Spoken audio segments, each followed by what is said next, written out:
On a rocky shore of the Aegean Sea, where waves lap at white sand and olive groves whisper with the wind, lived an old fisherman named Nicomachus. He was a widower, and his daughter, young Callista, kept house for him. He adored her. Callista was beautiful, smart, and kind, but she had one flaw that pained her father more than poverty or bad weather.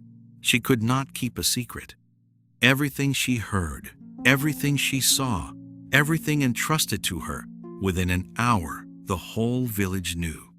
Neighbors whispered, "Tell something to Callista, and tomorrow it will be shouted in the market." Her father often told her, "My daughter, your tongue is like an unlocked door. Anyone who enters can carry everything out. You will lose friends and never find a husband, because a man will not entrust his heart to one whose lips know no lock." But Callista only laughed. "Honesty is my virtue.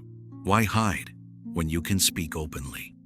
One day, an old friend of Nicomachus, a merchant from Corinth named Lycurgus, sailed in. He brought a sack of gold coins and said, "Nicomachus, I must leave for 3 days. I trust my gold to you. Tell no one, not even your daughter. Thieves are about." Nicomachus hid the sack under the floor of his hut. But Callista, entering, noticed the loose planks and pressed her father. "What are you hiding, father? Tell me." Nicomachus stayed silent, but his daughter would not relent. On the third night, he gave in. "Only tell no one. It is Lycurgus's gold. He will take it in 2 days." Callista nodded and ran to her friend Myrto. "You won't believe what father hides under the floor." By morning, the whole village knew about the gold, and a day later, when Lycurgus returned, the sack was gone. Someone had crept in during the night and taken it. Lycurgus was furious. Nicomachus wept, and Callista understood for the first time that her honesty had cost her father and his friend dearly. Years passed. Callista grew older, but her habit did not change. A young shepherd named Theocles proposed to her. He was quiet and serious. He loved Callista for her laughter and the fire in her eyes, but he feared one thing, her tongue. Before the wedding, he told her, "Callista, I will entrust you with a secret, but swear to me that you will tell no one, not even in jest."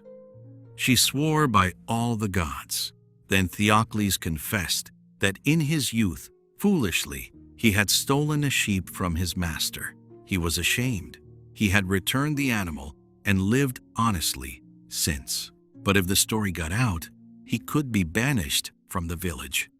Callista listened, kissed her betrothed, and swore to be silent. A week later, at a bridal gathering, her friends began asking, "So, what did your Theocles tell you? Surely something intimate?" Callista laughed and waved them off, but after the third cup of wine, she could not help herself. "Oh, if you only knew what a little thief he was in his youth." She woke in horror. The rumor had already spread. Theocles found out. He came to her pale and said, "I asked not for gold or oaths, only for silence. You gave your word before the gods and broke it over a cup of wine. So you have neither faithfulness nor shame." He broke off the engagement and left. Callista wept, but her father said, "I warned you. You did not lock your lips, so they have locked your fate." Callista remained alone. No one wanted to marry her. No one trusted her with secrets. Even her friends stopped confiding in her. In despair, she went to the oracle at Delphi. She fell at the feet of the priestess and cried, "What is wrong with me? I told the truth. I was honest. Why have the gods punished me?" The Pythia, seated on her tripod, laughed bitterly. "Child, you confuse truth with other people's secrets. Truth is what belongs to you, but another secret is not your truth. It is a sacred trust. You let that sacred trust into your home and then put it to shame. You are not honest. You are talkative. They are different things. Callista sobbed. What can I do? The priestess gave her a jug of water and said, Go to the sea. Pour this water into the waves. Now try to gather it back. Callista understood. A word that escapes the mouth is like water poured into the sea. It cannot be retrieved. She returned home, remained silent for a long time, and then began to learn to hold her tongue. It was hard. Years of habit weighed on her. A year later, she met a man who said, I heard you know how to keep secrets.